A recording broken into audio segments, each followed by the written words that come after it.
Greetings, everyone. Greetings and salutations and hello and how do you do's. I hope everybody is doing well. Just gonna chat you up a little bit as you shuffle in to play this Swagbucks Live. Sure are happy to have you here.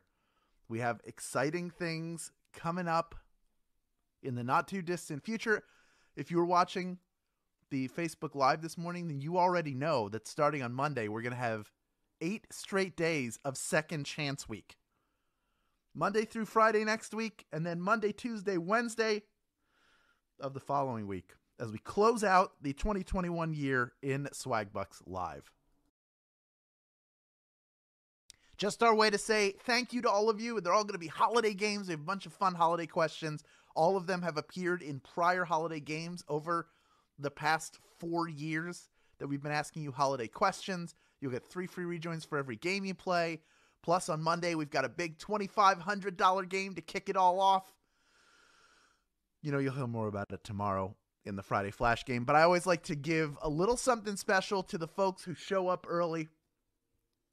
Also, if you are a fan of Marvel and if you have Disney Plus and you're not watching Hawkeye yet, you are missing out. No spoilers in the chat. Just, it is lovely and beautiful. And if you've read that run of Hawkeye comics, there's a lot that they adapted really, really well. So, good excuse to get Disney Plus, or if you don't have it, that could be a good holiday gift to ask for someone to hook you up with Disney Plus because of all the great stuff on there, whether you like Marvel, Star Wars, a bunch of Fox stuff is on there, which is really cool. And then, of course, all the Disney you can handle and then some. But, you know, this is not a plug. It's just a personal recommendation for you. But right now, you know what time it is. It's time for the most challenging game of the week. The Thursday edition of Swagbucks Live, the mobile game show where you win money from the comfort of your phone. Your whole Swagbucks Live week has led up to this moment.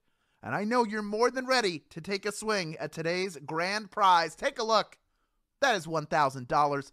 And everyone who can correctly answer these 10 multiple choice trivia questions about any and everything will split it. Now, even if you don't get a piece of that grand prize, don't go anywhere because after Q1, you can still get rewards in the form of 1 bonus SB for any question you get right. Now, remember, if you're not a grand prize winner and you earn bonus SB throughout the game, we ask you to claim it at the very end. A button will pop up. You click that button. The SB are yours. Otherwise, they're gone forever. Okay? So hang on to them and claim them at the end of the game. But I'll tell you what, I'll make you a deal. If you win a piece of the grand prize today, I won't make you claim anything. The bonus SB you earn will be rolled into your share of that $1,000 grand prize. Also, newcomers, you may be wondering, what happens when I get a question wrong? Well, I'm glad you asked. As long as it is before question number 10, the first time you get a question wrong, you have an opportunity to rejoin and give yourself another shot at that grand prize. You can do that using SB. It's generally 1 SB to rejoin, or you can use a free rejoin. And if you don't have any of those and you're not sure what I'm talking about, don't stress, don't fret, don't worry. I'm going to tell you how you can get some free rejoins after this game is over. But for now, let's get this show on the road. We're going to kick the comments to the curb. See you later, comments. And start things off right now with question number 1. Here it is. Which pop artist popularized the moonwalk? Was it Madonna, Bruno Mars, or Michael Jackson?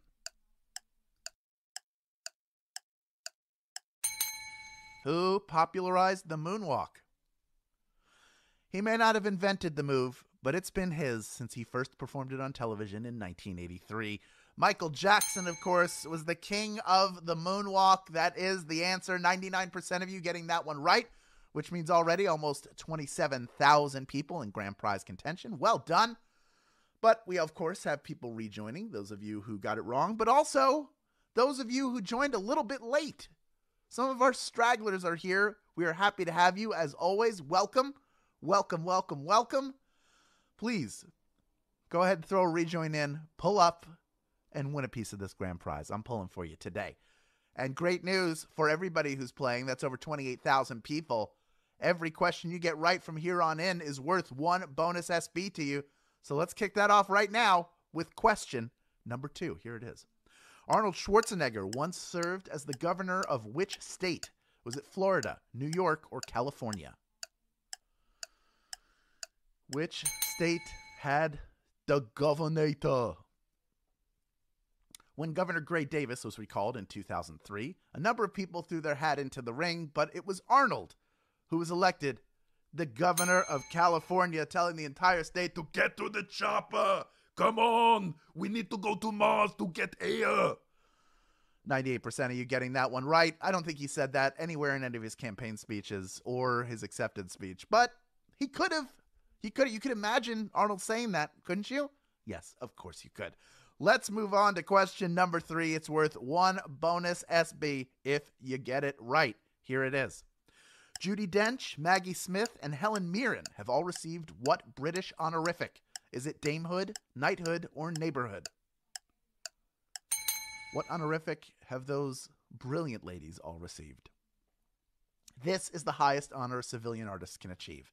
And all 3 of these ladies are well deserving of their damehood. Damehood is the answer. That is what is given to female artists. Male artists will get the knighthood.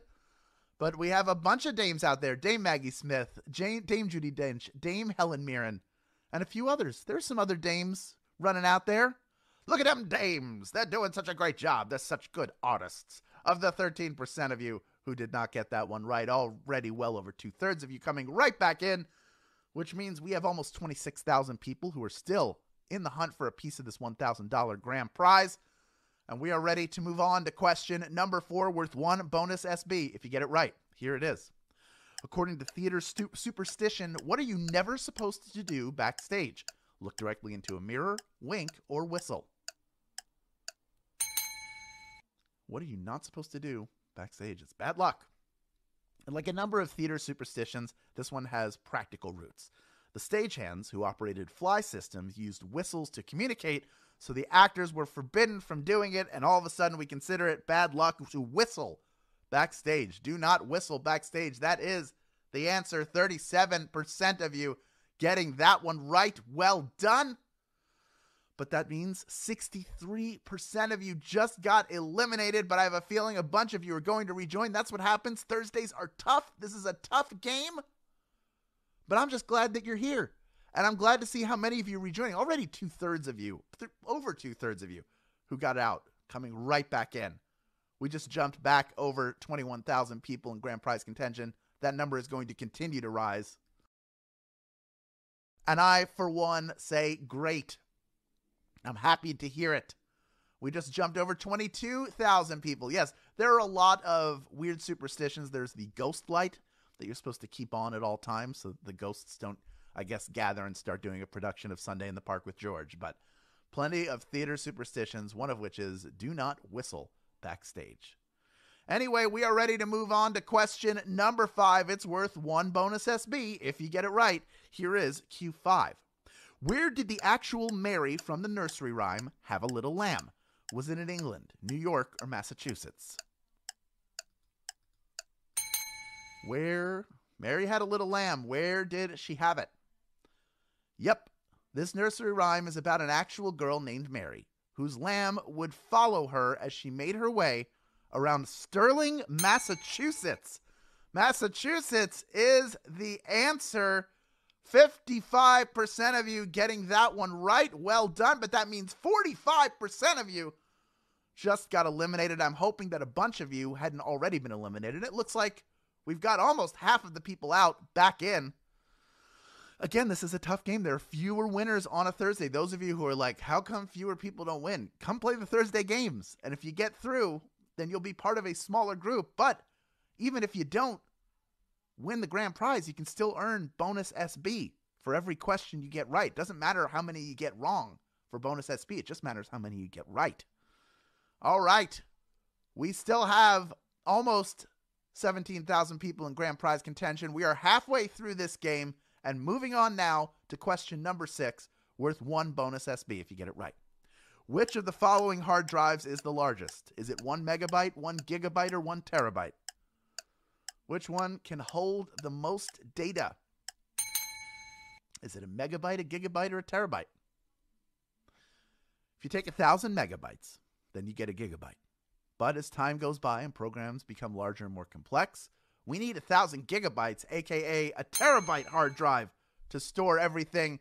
terabytes. That is where it's at, and 90% of you getting that one right. Well done.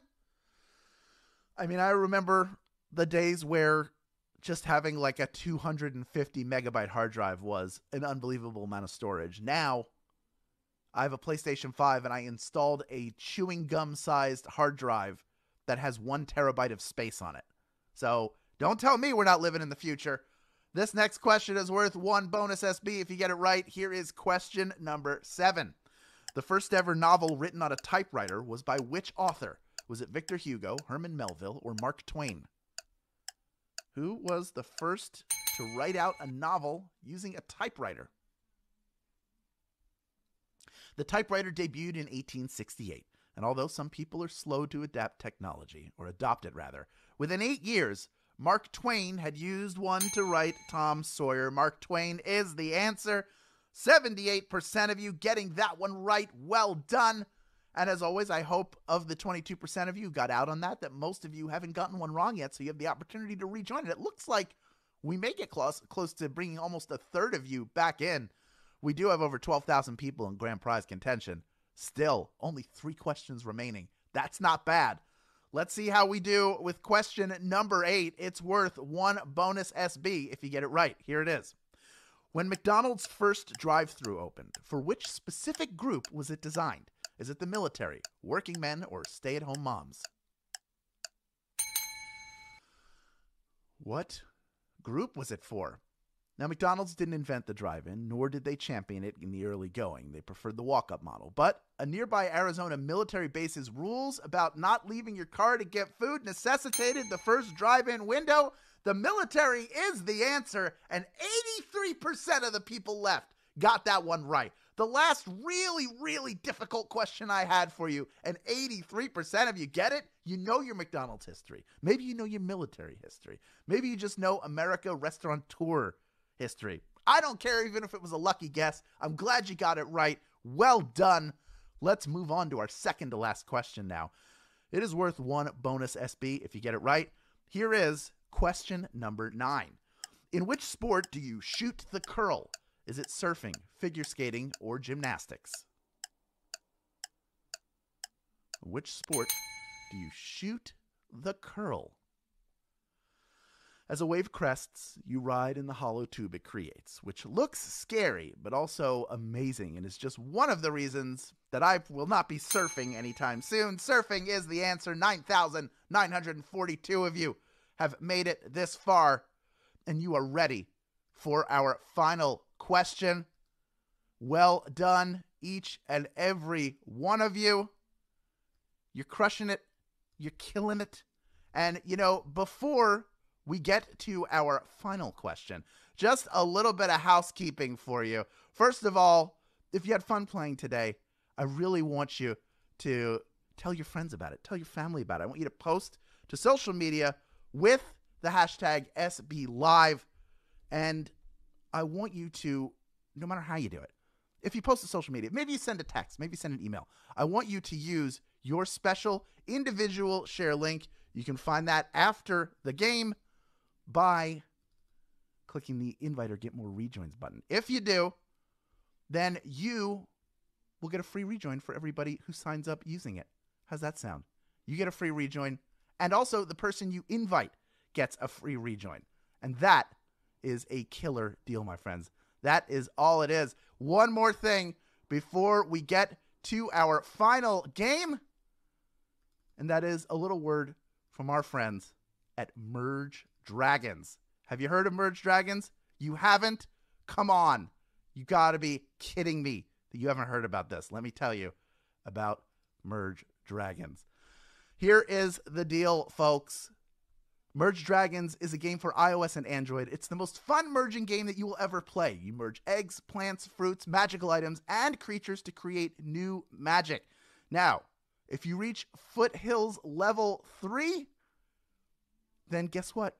You will earn 8,000 SB. That's $80, okay? In free gift cards or PayPal cash just for playing an amazingly fun game on your iOS or Android device. Merge Dragons. Check it out after the game. You have to be a U.S. player to qualify for this opportunity, but why wouldn't you? You already like earning SB from playing games. It's obvious. Continue it. Play Merge Dragons after this game is over. All right, folks, we have 9,966 people who are vying for a piece of our $1,000 grand prize. Almost 27,000 of you have stuck with us until the very end, and you're about to be rewarded with one more bonus SB if you can correctly answer our final question. Here is question number 10. Which of the following phrases best describes the video game Rocket League? Is it soccer, but with cars, baseball, but with planes, or hockey, but with bikes? Do you play Rocket League? Have you ever seen Rocket League? If so, then, while the size of the pitch and the skins you use might change, Rocket League remains essentially the same. It's just soccer, but with cars. Soccer, but with cars is the answer. 8,735 people knew that one, and you are splitting our grand prize. Well done to each and every one of you, because each of you are taking home 12 SB in grand prize money, plus the bonuses you earned along the way. Gunasethi, you are a winner. Congratulations. Run you to the winner's circle. Congratulations to you. And Ski Shore Eddie, you can slalom your way to the grand prize and go get your chunk of it. Congratulations to all of our grand prize winners. Congratulations to those of you who earned bonus SB throughout the game, and just claim them right now because you are winners as well. You know what to do with the SB now that you have them, of course. Redeem them for PayPal cash or gift cards to Amazon, Starbucks, Target, and hundreds of other places. You've done a great job all week long. Come back tomorrow at 3 p.m. Eastern Time, noon Pacific Time, for our Friday Flash game, and do it one more time before we go into the weekend. Thank you for playing Swagbucks Live, and we will see you then, my friends.